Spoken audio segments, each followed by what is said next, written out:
Bonjour à tous et bienvenue pour la matinale, l'émission quotidienne de CMC Markets qui débute à 10h. Je suis Nicolas Chéron, stratégiste pour vous servir et nous sommes aujourd'hui le mercredi 15 février 2017 et le titre du jour est « Les bancaires à l'honneur ». En effet, Crédit Agricole a publié de bons résultats et prend la tête du CAC 40, elle tire les bancaires à la hausse. ABN AMRO en Hollande a également publié un bénéfice pour le quatrième trimestre supérieur aux attentes. On a donc un secteur bancaire qui est soutenu, qui se reprend après avoir consolidé ces 2 dernières semaines, et cela aide les indices dans leur mouvement haussier à continuer de s'apprécier, et on a ainsi le CAC et le DAX qui retrouvent leur plus haut annuel dans le sens de la tendance de fond qui est bien évidemment haussière. Quant aux indices US, on ne s'en lasse pas, c'est spectaculaire ce qu'il se passe aux États-Unis puisqu'on enchaîne encore un nouveau record historique en cours de clôture sur le Dow Jones, sur le Nasdaq 100 et sur le S&P 500. Donc voilà, globalement, nous sommes dans des marchés indiciels haussiers. Petit bémol, attention tout de même, puisque le CAC et le DAX approchent de leurs plus hauts annuels qui sont des zones de résistance sous lesquelles on peut assister à des prises de bénéfices.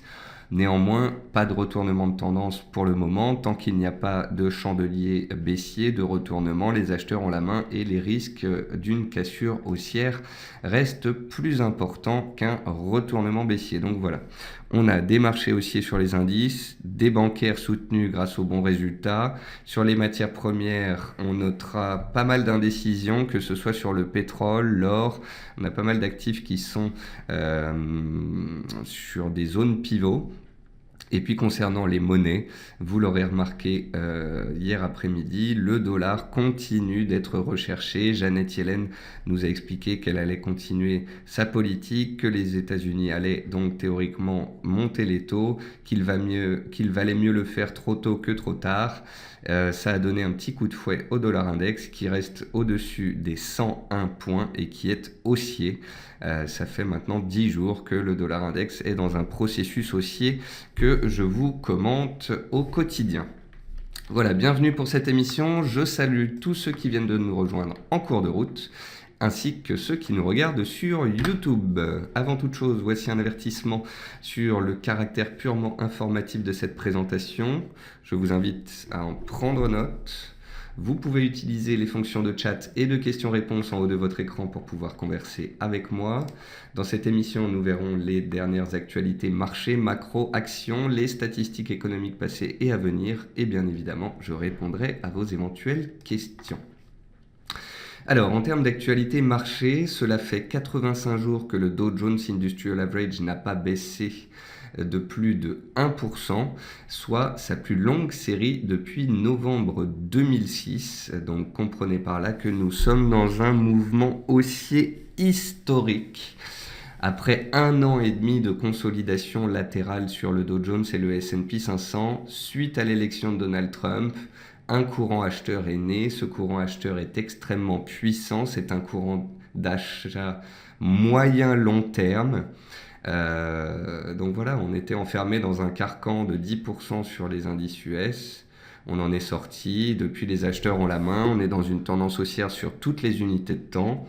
Et en l'absence de mauvaises nouvelles, en absence de chandelier de retournement, en absence de tensions géopolitiques, en absence de chute du pétrole ou bien de mauvaises surprises sur les bancaires, eh bien, le courant acheteur perdure. Ainsi, le CAC 40 retrouve pratiquement ses plus hauts annuels. Ce matin, il testait les 4920 points. Donc les plus hauts annuels sont à 4930 points. Sur le DAX, c'est à peu près la même chose. On teste les 11830, 11850, la proximité des plus hauts annuels. Donc les plus hauts annuels, c'est un seuil psychologique, un pivot d'importance. Parce que cela fait 5 séances consécutives que l'on grimpe, on est susceptible de faire une petite pause sous les plus hauts annuels. Mais si les statistiques sont bonnes, si notamment les stocks de pétrole tirent les cours à la hausse cet après-midi, le courant peut continuer. Et si les plus hauts annuels cassent, on pourrait de nouveau assister à des accélérations avec à la clé potentiellement les 12 000 points, le seuil psychologique clé sur le DAX, et les 5 000 points, seuil psychologique sur le CAC 40.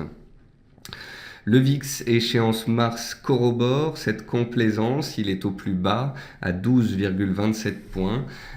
Donc le VIX qui est communément appelé l'indice de la peur, il est très bas, il montre qu'il n'y a pas de volatilité, pas de tension, pas de stress, donc une complaisance caractéristique d'un marché haussier.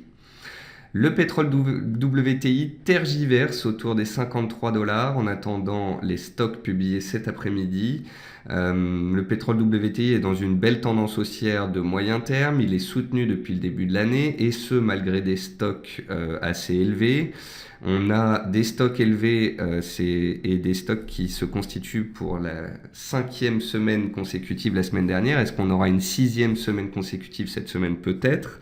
Ça pèse bien évidemment sur les cours. Autre facteur qui pèse sur les cours, c'est l'augmentation de la production américaine, qui est passée de 8,4 millions à 9 millions de barils jour au mois de février. Donc voilà, plus de production, plus de stock, ça ce sont des facteurs qui pèsent sur les cours. Néanmoins, ce qui soutient, vous le voyez ici dans les actualités macroéconomiques, c'est que le pétrole est soutenu par le fait que 93% des baisses promises en janvier ont été réalisées par l'OPEP et tirées par le bas par l'augmentation.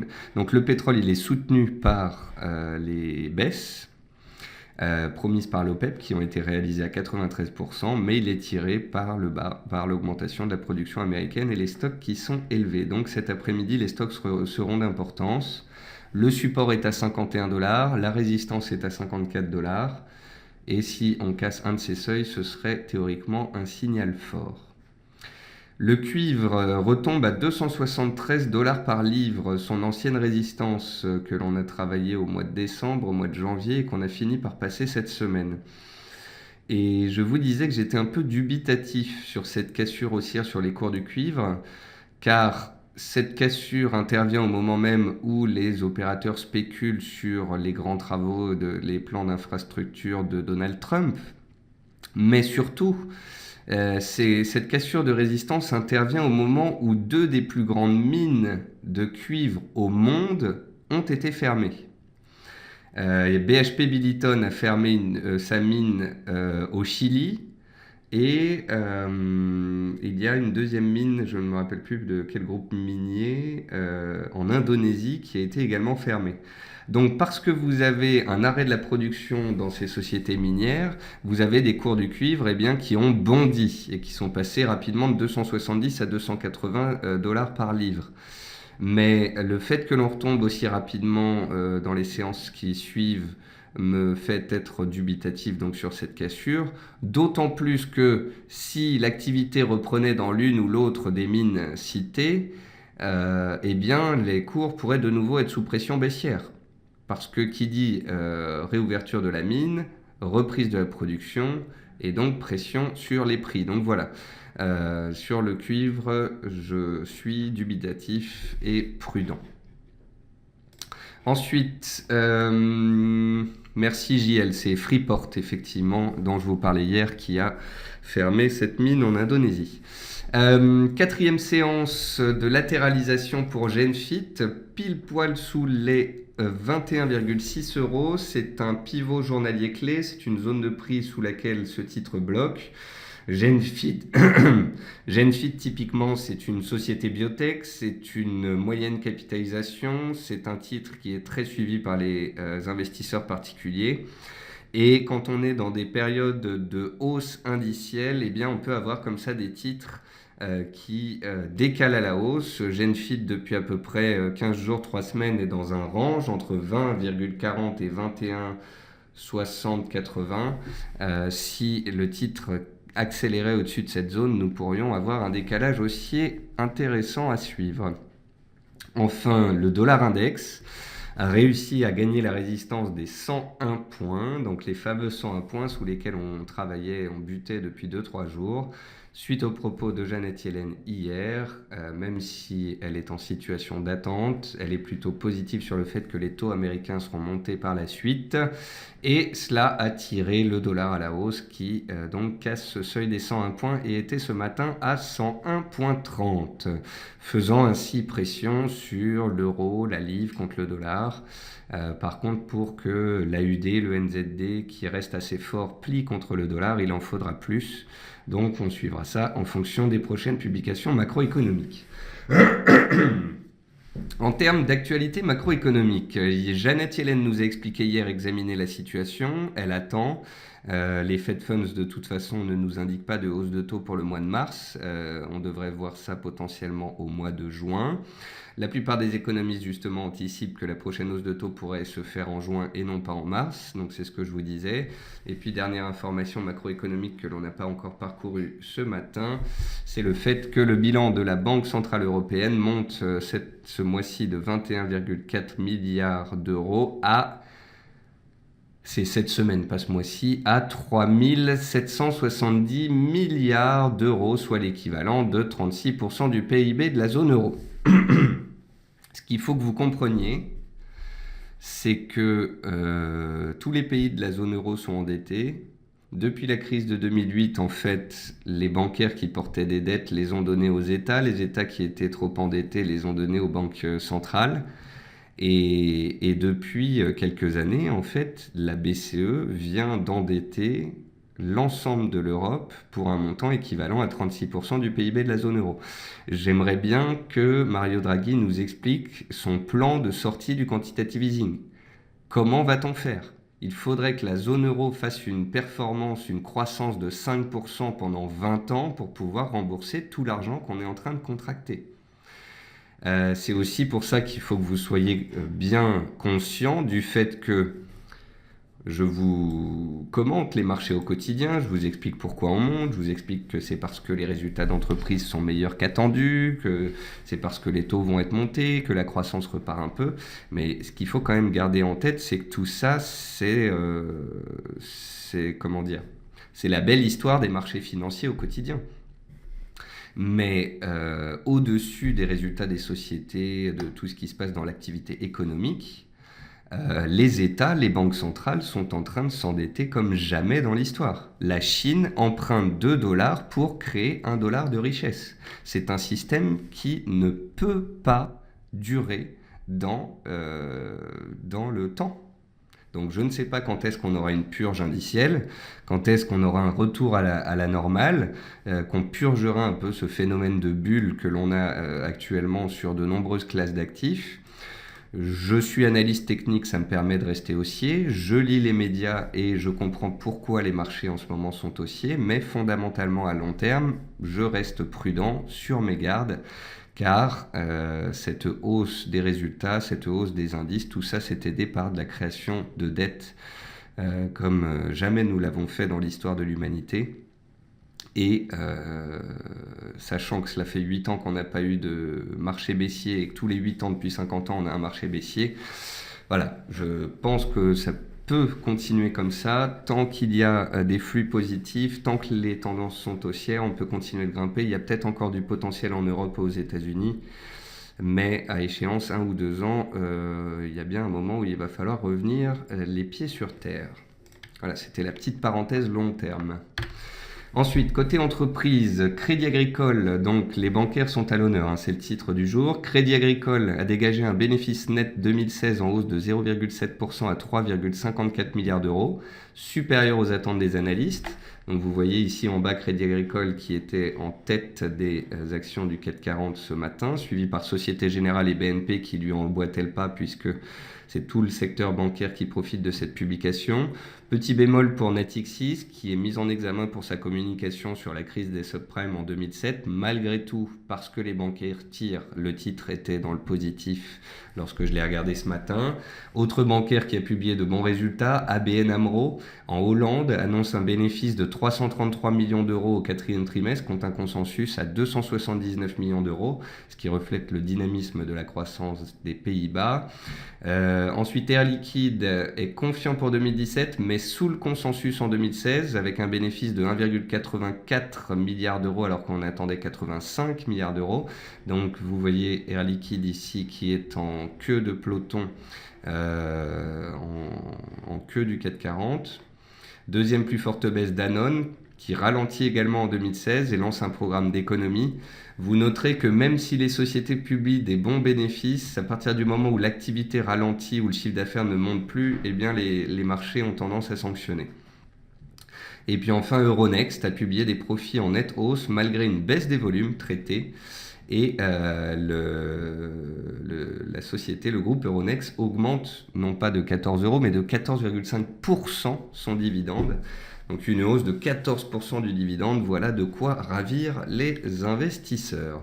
Côté statistiques passées, pas de chiffres depuis la publication du PPI, les prix à la production aux États-Unis hier après-midi que l'on a commenté dans le quart d'heure US. Aujourd'hui, pléthore de statistiques. On commence par des chiffres de l'emploi à 10h30 en Angleterre, à 14h30 les livraisons au Canada, et ensuite c'est une grosse série de statistiques américaines. Le CPI, donc le Consumer Price Index, c'est l'indice des prix à la consommation, c'est très important à suivre concernant la politique monétaire. Si l'inflation remonte, on est susceptible de voir les taux remonter plus rapidement. On a aussi l'Empire State de la Fed de New York, un indice manufacturier. On a les ventes au détail également à 14h30. Puis à 15h15, on aura la production industrielle. Et à 16h, les inventaires. À 16h également, l'indice des logements NHAB. Et à 16h30, les stocks de pétrole. Donc entre 14h30 et 16h30, nous devrions connaître une forte volatilité sur les indices américains, les indices européens et le dollar. Si les chiffres américains sont de bon augure, voire supérieurs aux attentes, notamment concernant le CPI, le dollar pourrait fortement être tiré à la hausse et inversement si le chiffre est mauvais. Concernant les autres chiffres et les stocks de pétrole, si les chiffres sont positifs, ça pourrait tirer les indices à la hausse de nouveau, ce qui pourrait permettre au CAC et au DAX d'accélérer au-dessus de leur plus haut, d'accélérer vers, voire au-dessus de leur plus haut annuel. Par contre, bien évidemment, si le pétrole baisse cet après-midi, si l'indice des logements ressort inférieur aux attentes, on peut très bien assister à des prises de bénéfices après 6 séances consécutives de hausse aux États-Unis sur le S&P 500 et 5 séances consécutives de hausse sur le CAC 40 qui retrouve ainsi ses plus hauts annuels. Le CAC 40 qui monte donc pour la 5e séance consécutive. Il est passé de support à 4750 à sa zone de résistance, soit ses plus hauts annuels à 4920-930. Il n'y aurait donc rien d'illégitime après 5 séances consécutives de hausse et 4,5% en ligne droite de consolider sous ce seuil psychologique. Voilà, c'est la fin de cette émission. Merci à tous d'avoir été présents. Merci pour vos questions. J'espère que cela vous plaît toujours autant. Et puis j'espère vous retrouver donc cet après-midi à 15h45 pour faire le point sur toutes ces publications de statistiques. Et sinon, on se retrouve demain matin, 10h tapante pour la matinale. Au revoir à tous.